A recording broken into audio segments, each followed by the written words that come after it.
Welcome into another edition of the Weekly Coaches Show. I'm Ryan Boyd, and I'm joined by head coach Dan Morris. You're back after a week break. You didn't really head coach, or I guess assistant coach Mike Collins the fire last week. Sure. So, Coach, we'll jump right into last weekend as we always do. And you guys had a big weekend against Oklahoma. You won both games, 3-2 on Friday night, 5-4 on Saturday. It was a kind of a wild shootout victory. There were some goods and some bads from that. We'll start with the positive, and I think the first thing I want to talk about is something that you told me after one of the games this weekend. This is a team that now has trailed in 3 consecutive games, but has come back and won all 3 games. And you said that last year you didn't think the team necessarily would have been able to do that. What's different about this group? Well, I think the biggest difference is their confidence in their abilities and their confidence to overcome those situations. I don't think we had the confidence to do that last year. Even though we had 11 seniors, but at the end of the day, I think our younger players are a little bit more confident in what they can accomplish. And I think I also use the ignorance is bliss. They don't know any different other than trying to win hockey games. And you can see kind of the attitude is they're Friday night after the second period we weren't playing very well, and you guys they weren't down on themselves. They knew they weren't playing well, and they were still, we could find a way to win this game, and Teddy played well enough that we could. And you bring up Teddy Dushkin right there, and I think it's a good way or a good moment to talk about him a little bit. Friday night, you told me that you guys, in a lot of ways, won the game because of him, and then even Saturday, there were 4 goals given up, but when that shootout came around, he was fantastic. Talk a little about his performance. Yeah, Teddy played great.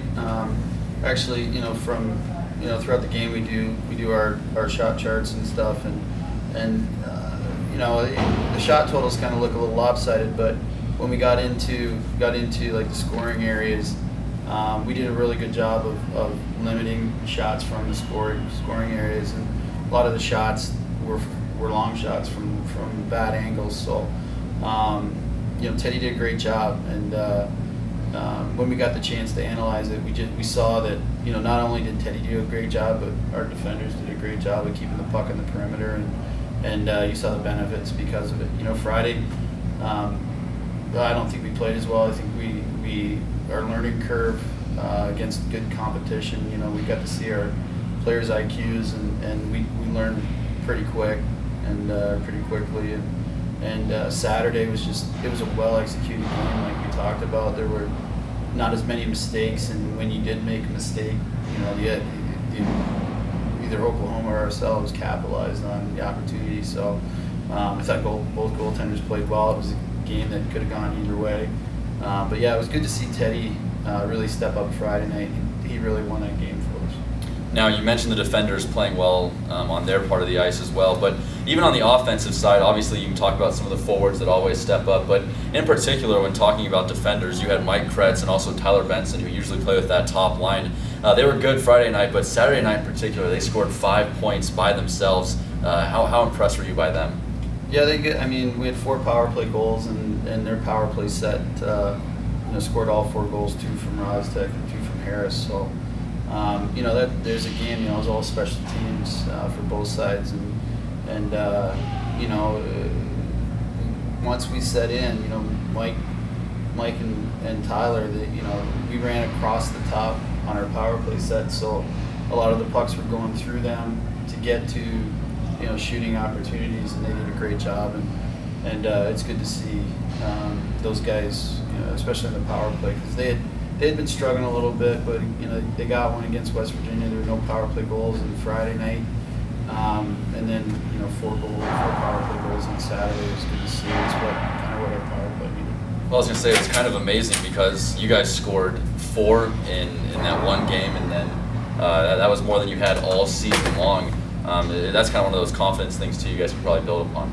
Yeah, it was, and it's something we've been working on in practice, and we have a couple key people in different personnel, and we run a different power play than we've traditionally run. So guys are adjusting and they're starting to see the adjustment. They're starting to see the benefits because of the adjustment. Now, one negative from the weekend, I guess you could say, even though you guys did win both games, was puck possession. Me and you have talked countless times about how you guys love to control the puck. And it seemed like for much of both contests, not for all of it, but Oklahoma certainly did a good job of taking you guys out of that game plan. What did they do that was so successful? I mean, they played a better sound game than we played. I mean, they possessed the puck better. They stayed on the defensive side of the puck to trap us in a lot. And they were honest when we did get the puck. So a lot of credit goes to them, and they won that side of the side. They beat us at our own game, I guess you could say. But that's the way that good hockey teams play. You want to possess the puck. They force us into a lot of dump situations, and that's not what we like to do. But I think you could see some of the mistakes that we made in the first game when we were forced into dumping. We didn't have to go through that really the first 3 weekends that we had. We could attack the possession. So I thought our guys did a good job adjusting there. But you could also see that Oklahoma likes to possess the puck, and they did a good job of activating their defensemen and beating us up the ice, and that helped generate some offense for them as well. So that's just it's something that we haven't seen until this weekend, and hopefully we can once we recognize that the guys kind of picked it up, but there's still a couple times that we couldn't. But yeah, they're a good team, and give them credit. They played well, and like I said, both games could have gone either way. And the last thing from last weekend is something else interesting that you told me, I think Saturday night. Now that you guys have started 8-0, you are the #1 team in the nation, regardless of how much you yourself look at that. You have 14 new guys on this team, and you mentioned to me that this is kind of a great situation because most of these guys have never been a part of anything other than this winning atmosphere, and you said that's something that you think can help them moving forward. Yeah, you're right, and moving forward, so you always got to be mindful that when you do lose, how they would respond to that. And I think that's when you really got to lean on your kind of veteran players a little bit more in those situations. So I'm not sitting here, we're going to expect to go undefeated all year, so we do plan on losing. But that's kind of when you look to your leadership, you look to your older guys. But the guys have adjusted well, and they buy into, and I hate using that term. I mean, it's an old term, buying and selling. It sounds like a transaction, but we want to give them the ability to own this team. We don't care if you're a senior, we don't care if you're a junior, freshman. It doesn't matter. You're just a part of it. And I think that mentality, our older guys do a better job of not intimidating the young guys, but encouraging.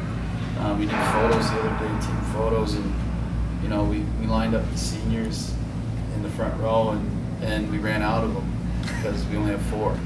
And at that point, I realized that we only had 4 seniors. I didn't even really think about it until that point. And it's a strange thing because you watch your team play, and you're at a better point at this time than you were maybe at the end of last year.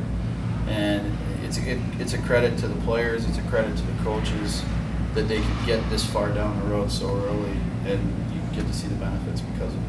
And the last thing, Coach, you guys look forward to this weekend. You have a couple of home games against Arizona, a good Arizona team. I don't know how much you know about them, but what is it that you guys are working on as you move into that game?